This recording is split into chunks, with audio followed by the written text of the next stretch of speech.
Bonjour, bienvenue dans ma série de vidéos tuto pour apprendre à utiliser le template Notion Social Media Assistant Plus.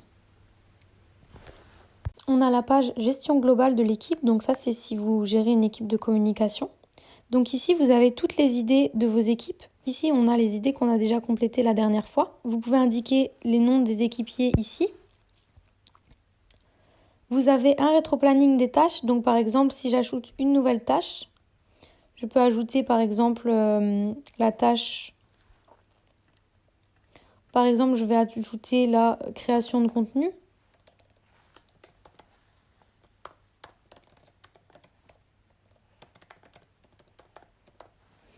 La date, ça sera à faire pour le 4, par exemple. La personne en charge, on va dire que c'est moi. Et la tâche, ça va être création. Donc, vous pouvez vraiment plus se spécifier. Donc là, j'ai mis création de contenu et création, ça fait répétitif. Mais par exemple, vous pouvez marquer création du contenu du 4, justement, juin. Voilà. Et vous pouvez encore indiquer le statut, par exemple, à valider. Et ici, vous allez pouvoir suivre du coup le rétro-planning des tâches et voir ce qui a été fait. Donc là, vous voyez que j'avais du contenu à faire pour le 4-6 et là, c'est à valider et c'est un contenu créatif. Donc vous pouvez ajouter des tâches comme ça, bien sûr, en mettant le plus. Et ici, vous avez un petit tableau où vous pouvez accorder du coup des responsabilités, des missions. Donc là, c'est déjà pré-rempli, mais vous pouvez le remplir par vous-même et donc marquer voilà, les outils nécessaires pour cette mission et la personne en charge. Donc voilà. Et ici, vous avez des templates à dupliquer. Donc ça, c'est vraiment un template à garder. Et donc pour dupliquer le template, vous faites ça et dupliquer. Donc c'est très très important, il ne faut jamais supprimer le template ici.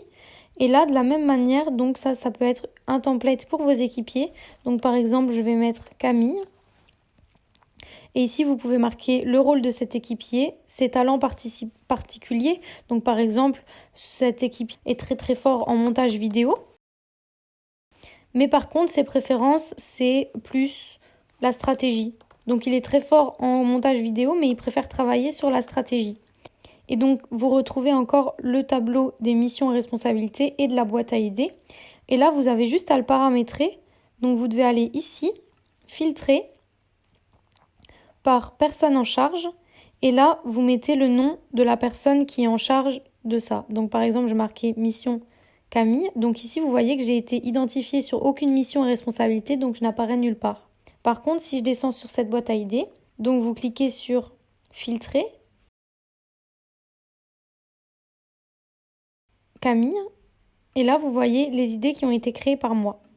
J'espère que j'ai été claire, que vous avez bien compris, et si vous avez des questions, n'hésitez pas à me les poser dans les commentaires. Bisous bisous.